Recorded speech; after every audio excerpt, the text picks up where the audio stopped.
राहु केतु गोचर 2025 तुला राशिफल। सामान्य राशिफल। वैदिक ज्योतिष में राहु और केतु उत्तरी नोड और दक्षिणी नोड हैं।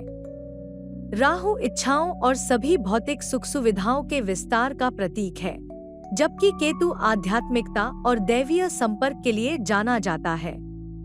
ज्योतिष में राहु और केतु के गोचर को बहुत महत्व दिया जाता है, क्योंकि ये छाया ग्रह हमेशा हर व्यक्ति के जीवन में महत्वपूर्ण भूमिका निभाते हैं। तुला राशि के जातकों के लिए राहु का गोचर कुंभ राशि में होगा, जो आपकी चंद्र राशि से 5वां घर होगा, और केतु का गोचर सिंह राशि में होगा, जो आपकी चंद्र राशि से 11वां घर होगा। यह गोचर 18 मई 2025 को होगा और राहु और केतु दोनों 5 दिसंबर 2026 तक संबंधित राशियों में रहेंगे। यह गोचर 18 महीने तक चलने वाला है। घर परिवार। कुल मिलाकर इस गोचर के दौरान पारिवारिक रिश्ते स्थिर दिख रहे हैं। हालांकि कुछ छोटी मोटी असहमतियां हो सकती हैं, इसलिए गपशप में शामिल होने से बचें। पारिवारिक जिम्मेदारियों में संभावित वृद्धि के लिए तैयार रहें। प्रियजनों के साथ अपने रिश्ते को मजबूत करने का यह एक मौका हो सकता है, जबकि आपके बड़े भाई बहन के साथ आपके रिश्ते को अतिरिक्त ध्यान देने की आवश्यकता हो सकती है। लचीला बने रहना और सोच समझकर संवाद करना तनाव को कम कर सकता है। इस अवधि के दौरान आपको अधिक पारिवारिक खर्च का सामना करना पड़ सकता है। इन्हें प्रभावी ढंग से प्रबंधित करने के लिए एक परिवार के रूप में मिलकर काम करने पर विचार करें। स्वास्थ्य। यह गोचर ऊर्जा की वृद्धि और आपके स्वास्थ्य पर नए सिरे से ध्यान केंद्रित करने के लिए ला सकता है। स्वस्थ आदतों को प्राथमिकता देने के लिए इस समय का उपयोग करें। मौजूदा स्वास्थ्य समस्याओं में सुधार के संकेत दिखाई दे सकते हैं। पारंपरिक चिकित्सा के साथ साथ प्राणायाम या योग जैसे वैकल्पिक उपचार विधियों को आजमाने पर विचार करें। याद रखें, संतुलन महत्वपूर्ण है। जबकि आप ऊर्जावान महसूस कर सकते हैं, अत्यधिक कार्यभार लेने से बचें।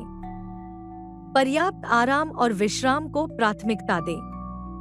पुरानी बीमारियों वाले लोगों के लिए यह नए उपचार विकल्पों को तलाशने का एक अच्छा समय हो सकता है, जिससे दवा पर निर्भरता कम हो सकती है और तेजी से ठीक हो सकते हैं। अपने आहार का ध्यान रखें। वजन और कोलेस्ट्रॉल के स्तर को प्रबंधित करने के लिए स्वस्थ खाने की आदतों पर ध्यान दें। एक संतुलित आहार समग्र स्वास्थ्य और स्थिरता में योगदान देगा। वाहन चलाते समय सावधान रहें। वाहन चलाते समय सुरक्षा को प्राथमिकता दें और अनावश्यक जोखिम लेने से बचें। प्रेम और विवाह। अकेले लोगों के लिए यह गोचर गहन संबंध ला सकता है, लेकिन अधिकार जताने की प्रवृत्ति गलतफहमियों को जन्म दे सकती है। स्पष्ट संचार और खुला दिमाग नए रिश्तों के लिए मजबूत नींव बनाने में मदद कर सकता है। इस गोचर के दौरान खुला संचार और समझ महत्वपूर्ण होगी। अहंकार के टकराव से सावधान रहें और अपने बीच के बंधन को मजबूत करने पर ध्यान दें। एक साथ काम करके आप इस अवधि को पार कर सकते हैं और एक गहरा संबंध स्थापित कर सकते हैं। यह गोचर आपके जीवन साथी से मजबूत समर्थन लाता है। वे आपकी जरूरतों को समझेंगे और मदद के लिए हाथ बढ़ाएंगे। जोड़े के बीच संचार में सुधार होगा, जिससे एक दूसरे के लिए संबंध और प्रशंसा की गहरी भावना पैदा होगी। अपने बंधन को और मजबूत करने के लिए एक साथ घूमने की योजना बनाने पर विचार करें। मौजूदा गलतफहमियां सुलझने की संभावना है, जिससे अधिक सामंजस्यपूर्ण संबंध बनेंगे। हालांकि इस गोचर के दौरान परिवार शुरू करने में थोड़ा अधिक समय लग सकता है, लेकिन साथ में इस गुणवत्तापूर्ण समय का आनंद लेने और अपने भविष्य के लिए एक मजबूत नींव बनाने पर ध्यान दें। वित्त। यह पारगमन अप्रत्याशित खर्चों और मौजूदा निवेशों पर रिटर्न में देरी का दौर ला सकता है। अपने वित्त के साथ अधिक रूढ़िवादी होना बुद्धिमानी है। पैसे उधार देने या नए उद्यम शुरू करने से बचें। प्रतिबद्ध होने से पहले किसी भी संयुक्त निवेश का सावधानीपूर्वक मूल्यांकन करें। अपने आपातकालीन फंड बनाने और कर्ज चुकाने पर ध्यान दें। सोच समझकर खर्च करें। एक बजट बनाएं और इच्छाओं से ज्यादा जरूरी जरूरतों को प्राथमिकता दें।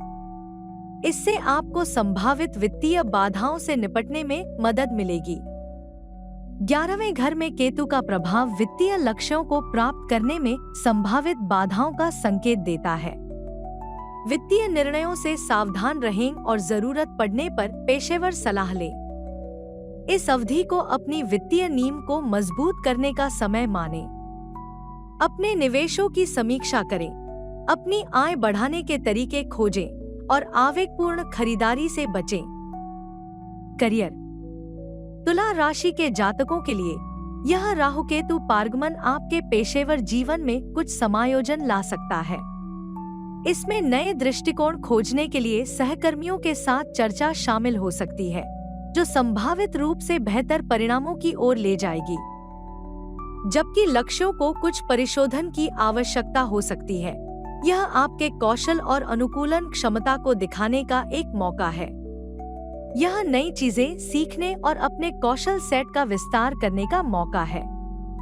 यह आपके आत्मविश्वास को बढ़ा सकता है और भविष्य में विकास के द्वार खोल सकता है। सरकारी कर्मचारियों के लिए स्थानांतरण एक नया अवसर प्रस्तुत कर सकता है। व्यवसाय के मालिकों को यह सुनिश्चित करने के लिए अपनी योजनाओं पर फिर से विचार करने की आवश्यकता हो सकती है कि वे वर्तमान परिस्थितियों के अनुरूप हैं। यह विचारशील दृष्टिकोण भविष्य की सफलता के लिए और भी मजबूत नींव की ओर ले जा सकता है। याद रखें, एक कदम पीछे हटना और आवेगपूर्ण निर्णयों से बचना आपको इस अवधि को प्रभावी ढंग से नेविगेट करने में मदद कर सकता है। शिक्षा। छात्रों को कड़ी मेहनत करने की आवश्यकता हो सकती है। परीक्षा में उत्कृष्टता प्राप्त करने के लिए समर्पित प्रयास। यह मजबूत अध्ययन की आदतें और समय प्रबंधन कौशल विकसित करने का एक बढ़िया समय है। जबकि प्रतियोगी परीक्षाएं बाधाएं खड़ी कर सकती हैं, समर्पण और अतिरिक्त प्रयास सफलता दिला सकते हैं। लगातार तैयारी पर ध्यान दें और प्रेरित रहें। विदेश में उच्च अध्ययन करने का लक्ष्य रखने वाले छात्रों को कुछ देरी का सामना करना पड़ सकता है। निराश न हो। प्रक्रिया को प्रभावी ढंग से नेविगेट करने के लिए शैक्षिक परामर्शदाताओं या अनुभवी व्यक्तियों से मार्गदर्शन लें। छम्स जैसी परीक्षाओं के लिए गहन ध्यान और समर्पण महत्वपूर्ण है।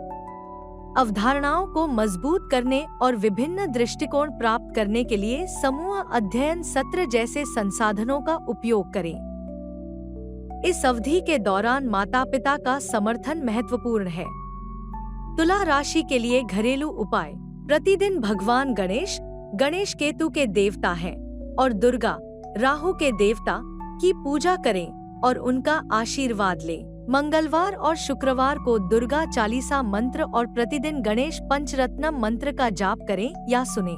कृपया शनिवार को काले कुत्तों को खाना खिलाएं और अनाथालयों में नीले या काले रंग के कपड़े दान करें। महीने में एक बार नजदीकी मंदिर में तेल दान करें। किसी भी दिन ओम राहवे नमः का 18 बार और ओम केतुवे नमः का 7 बार जप करें।